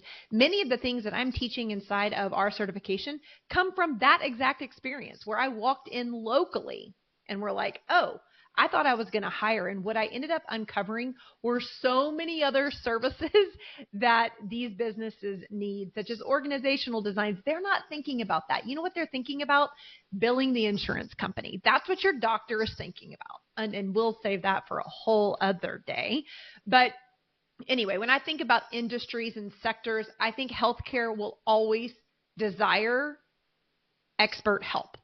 They want opinions because they want their facilities to stay in business. And the more they can bill your insurance company in the U.S., the better it's going to be. The faster they're going to be able to see new clients, the better they're going to. Actually, there are, healthcare providers who do want to exceed your expectations when it comes to a patient experience, right? So I think healthcare will always be the way. And then I might be telling on myself as a near 50-year-old, but the amount of education that I have seen because of the internet, et cetera, in learning about healthy living. And for me, it's perimenopause is everywhere on my feed, maybe not on y'all youngins, but perimenopause is everywhere. Hormone health is everywhere. Regulating your nervous system is everywhere. Things that were literally nowhere. Either they weren't talked about or they didn't pop up in my world as I was navigating my 20s, my 30s, and my 40s, right? They're here now. What does that mean? I believe that there's greater awareness. Actually, our government is now that's a platform that they're standing on, which is brand new. That has never been the case before. And so if it's happening at a systemic level, you can expect business to grow in that area. I think it's always good to look at government, because where they put attention is where money goes to, right? And so if your government is pouring money into a particular place, eyes and ears go there and think about how you can. And if you have interest in supporting that, whether you're for or against it, it doesn't matter. Money is going there. Okay. Because lobbyists are going to be spending money on the opposite side of the way that the government is going. And they're also going to be lobbyists spending money there. So where money flows, there is work for you.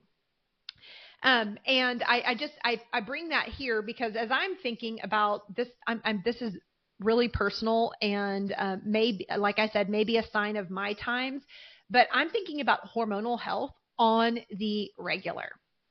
Guess what that means? There's more physical products, there's more SaaS companies, and there's way more startups in that one tiny place, in that one tiny area of the world. So pay attention to when you're thinking of sectors and people to talk to and network with. Startups, SaaS companies, and product-based businesses are always going to need, for my nook and cranny of the space, are always going to need operational help, because their passion lies in educating and in formulating for the particular audiences that they serve. We've got one last question here. I thought we were wrapping up with 3, but I missed one. Here we go with number 4. What strategies should service providers lean into to attract their ideal clients in 2025? Michaela, I will start with you. Okay. So strategies, a lot of people, almost everyone here has mentioned and talked about how those people in your local communities are going to be huge opportunities for moving forward in 2025. Couple different ways you can connect with clients in those local communities. But also I saw someone in the chat mention, I don't want to work with people in my local community because of conflicts with current job. Just because we're talking about local businesses doesn't mean you have to physically be local to that business. You can think about local businesses in the community over, in the state over. You can work with those types of businesses all over the country. So a couple different ways you can tap into and connect with these clients no matter where you live. And you don't have to go all of them, maybe pick 1 or 2 that you're comfortable with, but your personal network. That's been mentioned before too.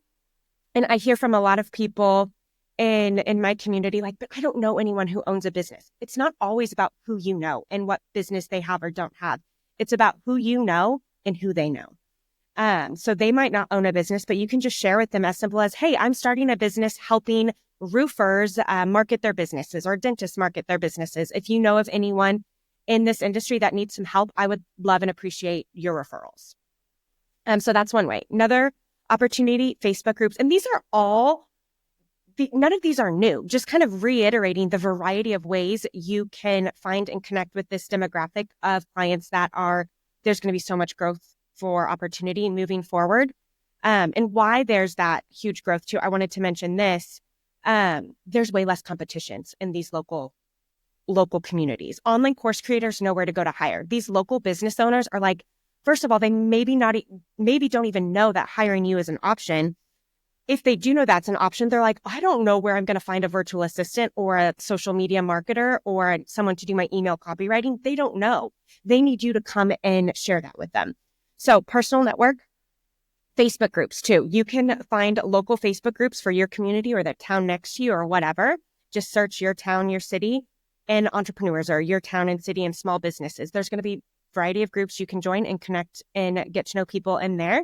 You can also join those groups and find out what networking events those people are going to by just simply asking that question in that group.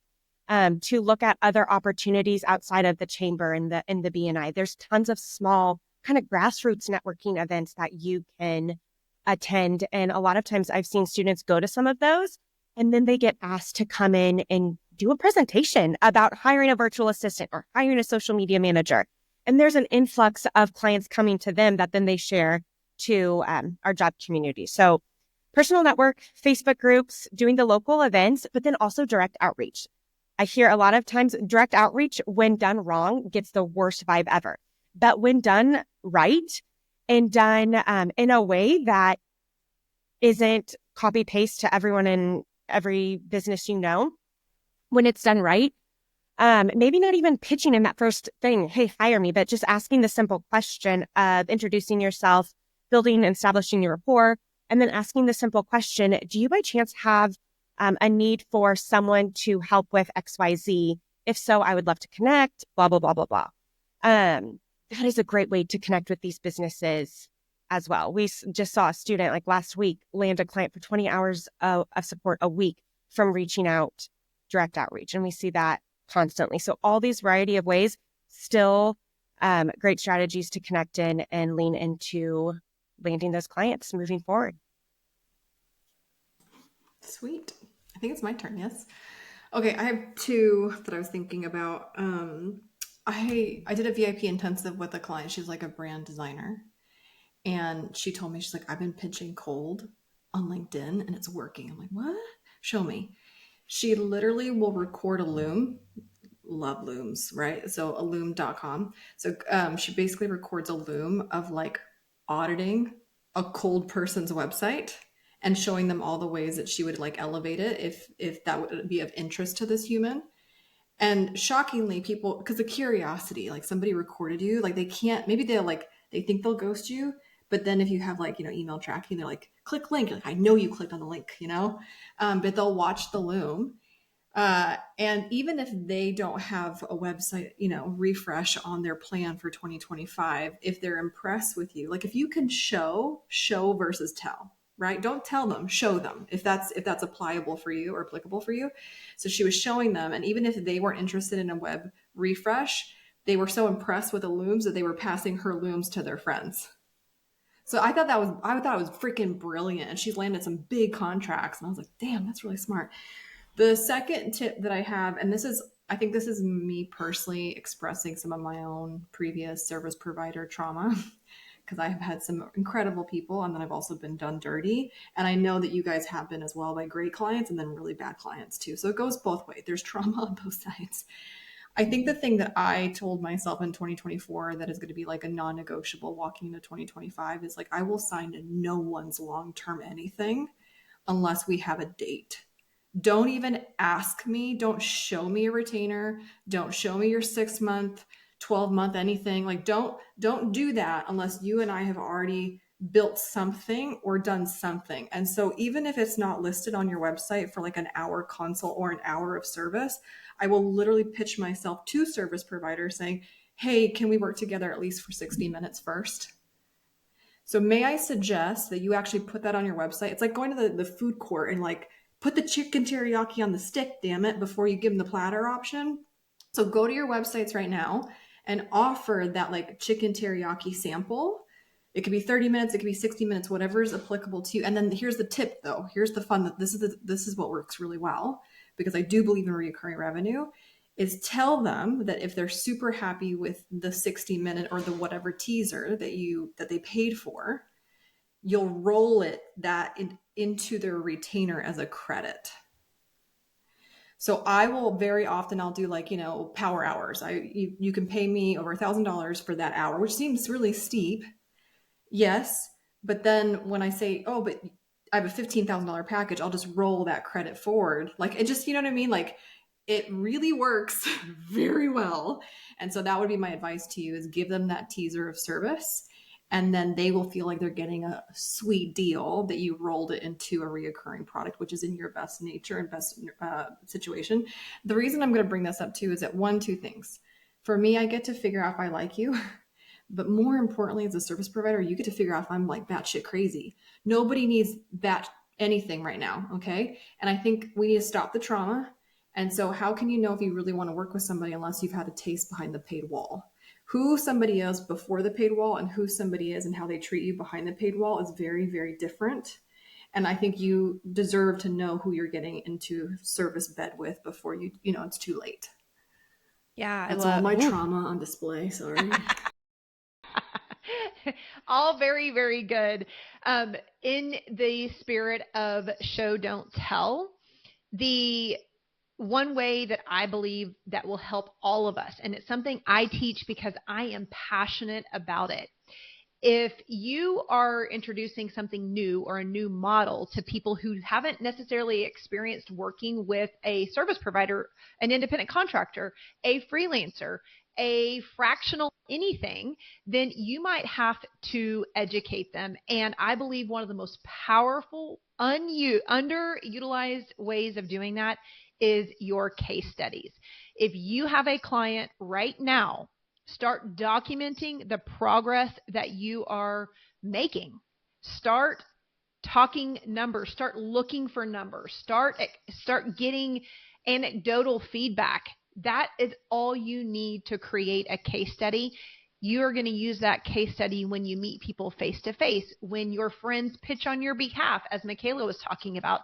It's not just your friends, it's your friends who know friends. You know what? My mama, she might be tuning in right now. God bless her. All she knows is I work on the internet, right? She's trying to understand what operations is, but you bet your bottom dollar she loves me fiercely. And when she's talking to her, she knows I support businesses.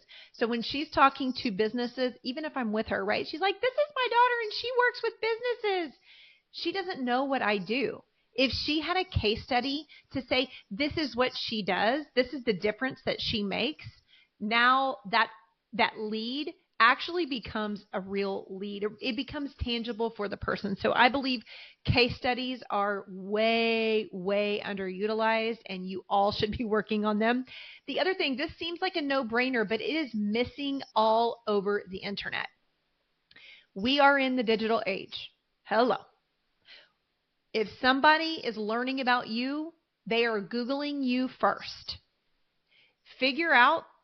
And the easiest way to improve your ranking on Google is not your website. I know that may break your heart. It may break my marketers' hearts. That is not the number one thing that's going to pop up. When I search Natalie Gingrich, and I've got a lot of content on the internet, what's the number one thing? Actually, it's the number two thing that comes up. It is LinkedIn. Your LinkedIn profile, whatever Microsoft has done to get the juice, to get your LinkedIn profile super high, is working. That means make sure that your profiles, and if it is your website, whatever, search your name or search your business name, whatever is coming up, go there and make sure that you have optimized that profile. Make sure it is accurate. Make sure it shows what you do, and make sure it shows the results that you've been able to get. Lastly, advice for you, Sales calls. Do not depend on passively getting clients any longer. Money is a premium. We are not sitting in 2020 money where it's like, I was there. How do I get rid of money so I don't have to pay the government as much? 2020 money is gone. Okay? If you want to convert, you need to be, as I say, eyes to eyes, nose to nose. I don't care if that's on Zoom or if that's with a handshake. You're going to need to do a conversion call, a conversion conversation of some sort. So I think in the past, heck, we enrolled hundreds of people into my company, into our certification with no sales calls. That just doesn't exist. It's too hard to let go of money these days. They need to trust you. And the best way for someone to trust you and believe you is to actually speak to you. So those are the 3 tips that I have as well. Ladies, thank you all so much for sharing all of your goodness with these prepared questions. As I shared before, we have been collecting some questions in the chat. And so for all of our guests who are here, make sure to tune in because I'm going to be calling on you to answer some of these questions. We're going to get through as many as we can. I'm going to honor your time. We've got 15 minutes for Q&A.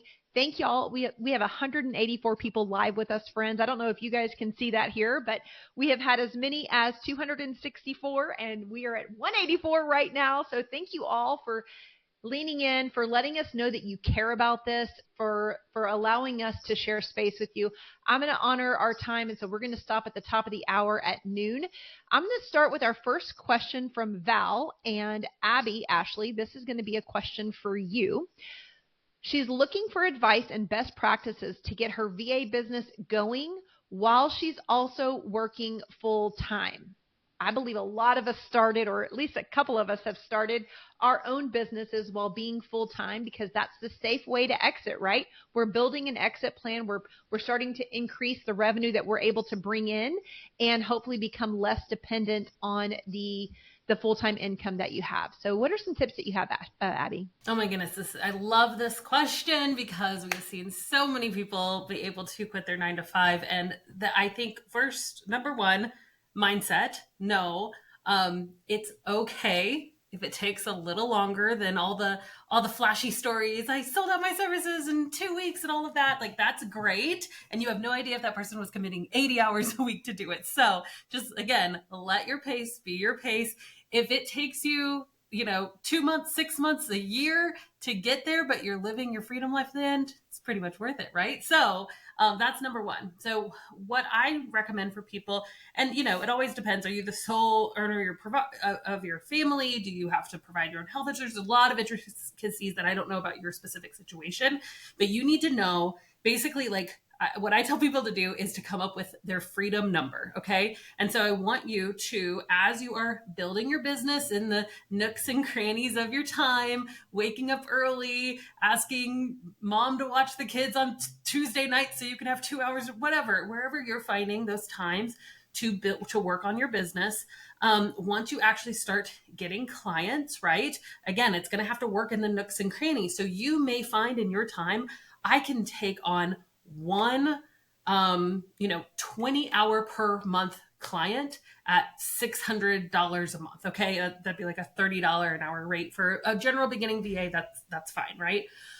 So that would mean you've got 5 hours a week. Where are you going to work on those 5 hours a week for that client? And then that money, I want you to pretend like it doesn't exist. You haven't had that money already. So just chuck that away in a savings account and until you reach whatever your freedom number is. What's cool about that is that if you have it on the brain and okay, if I could get $3,000, I would be like, okay, I'm ready to sign one more client and that's going to give me enough to know that I can keep moving forward, right? So whatever that number is for you, just have it as your number one goal going into 2025. It's amazing what can happen when we get laser focused on a number one goal. So make that your number one goal is to get that freedom number. And then as soon as you hit it, try to sign one more client. And that's when you put in your 2 weeks or whatever. That's the kind of the method that I have had a lot of people go down, and it seems to work really, really well. And that's going to mean different things for you. You'll obviously have to look into health insurance options and put that in there. But you can do other things too. You can cut back in your personal expenses. You can, sell a couple things to get that freedom. There's not just like one thing that has to get you to that number, but that becomes your number one goal in 2025, and you go at it 100%, you will reach it. I love it. Thank you. I love the compounding effect of earning and saving while escaping. So I love it. Tasha, we got another question from Elisa. What types of boundaries have you found most helpful in your contracts to maintain a healthy service provider and client relationship? I'm so glad you asked me because I'm all about boundaries around here. So I did this on purpose. I think one of the big ones, of course, is your working hours. Like when are you available for them?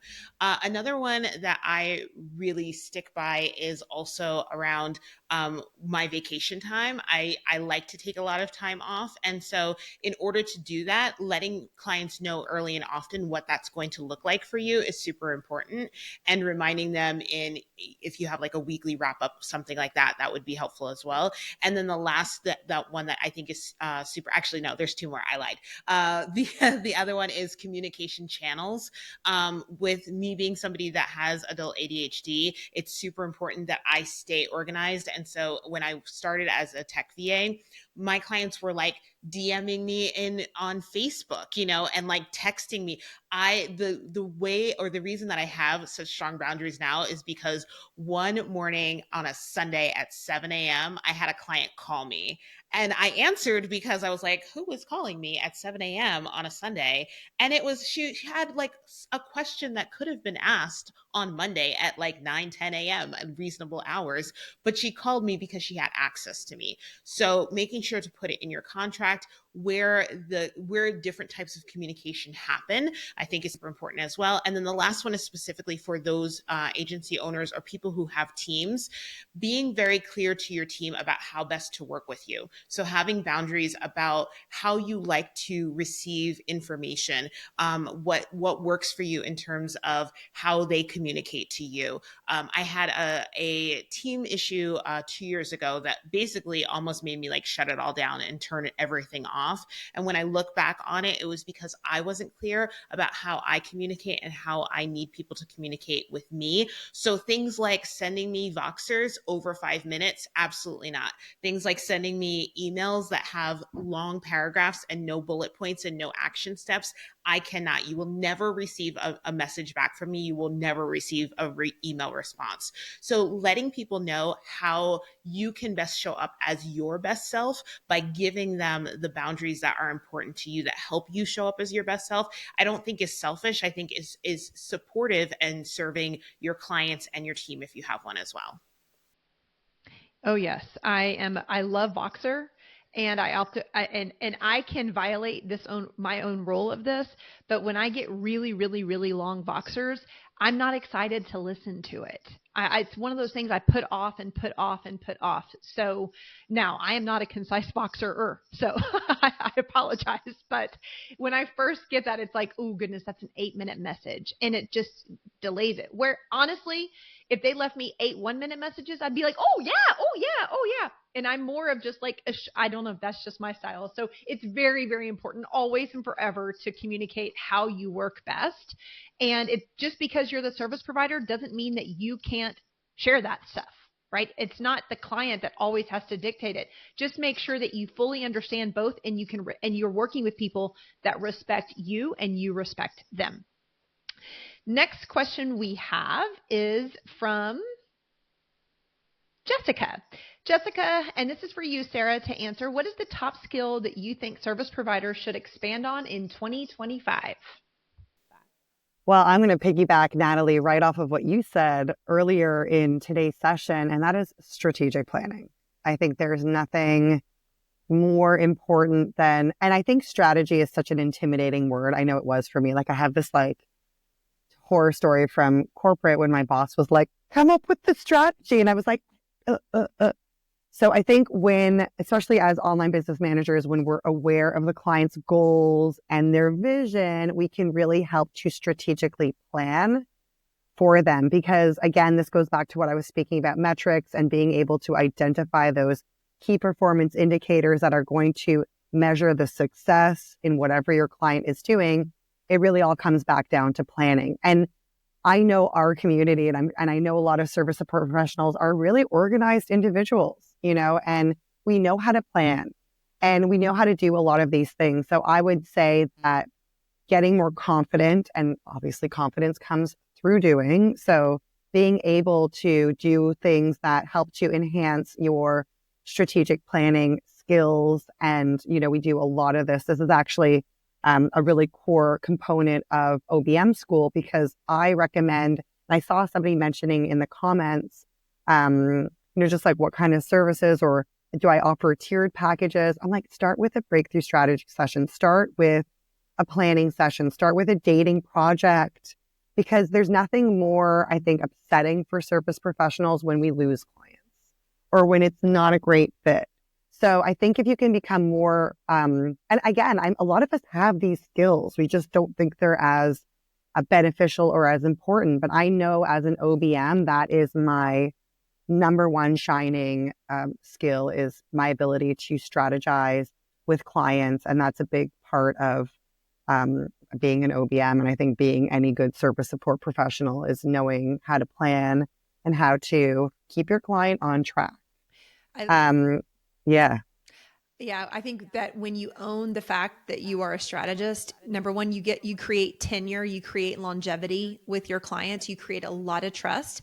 And that is all like cyclical. It's like really it comes full circle, because when you believe that you should be there, that you belong in the room, you show up as your best self, right? So of course that creates a longer, better, stronger relationship. And people, of course, on both sides of that, people want that, right? I want to work with people that believe in what they do, that are convicted in what they do. The person who's like wishy-washy and is like wants to lean on me all the time, I'm like, I'm employing you to like give me the goods, right? Like, let's go. I can move a lot faster when I partner with people like that versus someone that isn't leveraging their strategic. And I have said this before, I believe everybody has the ability to be strategic. It's really the difference in if you have the experience that you think creates confidence and thought leadership to be able to do that. And I don't care what that strategy is in. It can be, as you were talking about earlier, Sarah, it can be in a technology tool. I can assure you that I'm a very strategic thinker. I don't know jack about technology, and that may be evidenced by today, but I'm not a tech wizard. I have to rely on other people to be able to do that. So thank you for sharing that perspective. Yeah. And I'll say one more thing. I think the other piece is also your transferable skills, because there's tons of skills. You can be a tech, this, that, and the other. But I think a lot of people don't really recognize, especially when you're coming to the online space, that your skills transfer over. So if you've got project management in corporate, I promise you, nothing that we manage online, maybe unless you're in e-commerce and it's complicated logistics thing, nothing is going to be as complicated as you did in corporate. And all of these project management tools and all the tech you're so scared about, these companies are so invested in you learning it. So they spend all of their investor money on building libraries. So everything, you can learn everything. You just have to have an open mind. And I think more so than learning new skills is actually leading with the skills you have. Because even in my own business, like I had an MBA when I started, I sold a landscaping company, and I still felt like I needed to start at some arbitrary square one as somebody's assistant. And I don't want to make that like a dirty word or anything. It's definitely not. But I had more skills than that, and I just didn't know any better. So I think your transferable skills are the skills to refine and know that you have and build on. Love it. I didn't know I was as boss of a project manager. I mean, I was a project manager in corporate.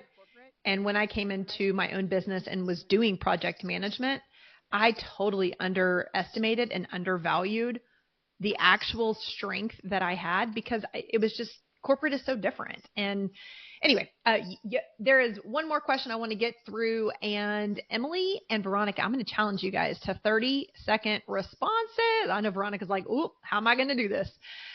Do you think that tiered priced offers are the best way to promote your business in 2025? Emily? Oh my gosh. Of course, you give me 30 seconds. Yeah, I think tiered pricing is the best way to start. You just want to position that middle one as the one that people will most likely pick. I go over a lot of services and pricing guides with people and help them audit that. And I think this is just a good way to make it attractive to a broader audience. But if you do want to be more positioned as an expert with projects, you want to have more of a custom proposal type situation when it comes to pricing your offers. But I love doing this when it comes to time bundles, anything that's modular that easily stacks upon each other and can be very clear and concise with your clients. So I say go for it. Okay. The joke's on Veronica. Well, Yeah. I want to answer this a little bit differently because I actually don't care. I don't care if you do tiered pricing. I don't care if you do flat rate. I don't care if it's retainer hour. I don't care. What I care about is how you frame it and the context you give to anything that you price. So if I told you I'm going to charge you $15,000, you're like, Veronica, get that out of here. That's like so expensive. Like, no, I'm going to sell you a Cybertruck for $15,000. Like, whoa, a Cybertruck for 15 grand? Because those suckers are not 15 grand. So you have to give context to your pricing. Every price, whether it's $50 an hour, $1,000 an hour, or $10,000 packages, all of those should feel like a stupid price, stupid, awesome deal because you gave it context. If you don't give your pricing context, it doesn't actually matter what you priced yourself as. Awesome. Very good. Very good. And technically the question is, do you think tiered pricing offers are the best way? And so we got two different perspectives, which I think is very, very important for all of us, because one of my mantras is everybody gets to build business their own way. Target wasn't coming in to copycat Kmart, right? Like everybody comes in to do this their own way. And we have the same power that some of these big brands that we think big brands have and we don't have. We all have the power to do it our own way. And so thank y'all so much for hanging out.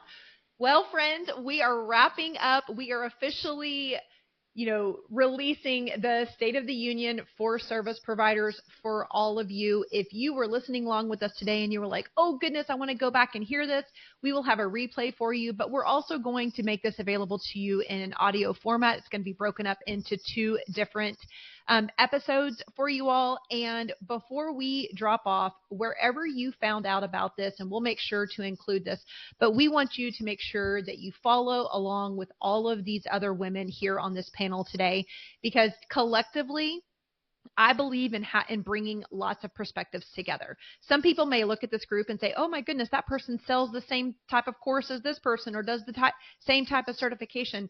Really, you have to rise above this and understand that these peers here, some may be technically competitors, are actually huge inspirations, huge. All of them are supporters of my business just as we are of theirs. And so it's important to know that if you follow me or you follow Veronica or Abby or whoever you're here for, there is a lot of more education here inside of the circle. And I encourage you to follow along with all of our journeys. Everybody has that thought leadership that we've been talking about today and a lot of insight. And for some of us, maybe not me, quite a bit of entertainment if you follow them as well. So friends, thank you all for joining in. I wish you nothing but the most success in 2025. I hope that we are in for a turn that is inspiring for you, a turn that keeps you in the grind for a whole lot longer, a grind that keeps you confident that you are designed to do exactly what you're doing, and your next pivot is the next best version of you. I'm forever going to be a champion of you finding the next best version of you. And I know it's available because I'm living it today. Friends, thank you guys so much. Have an amazing 2025. And you'll see us back here one whole year from right now. Cheers.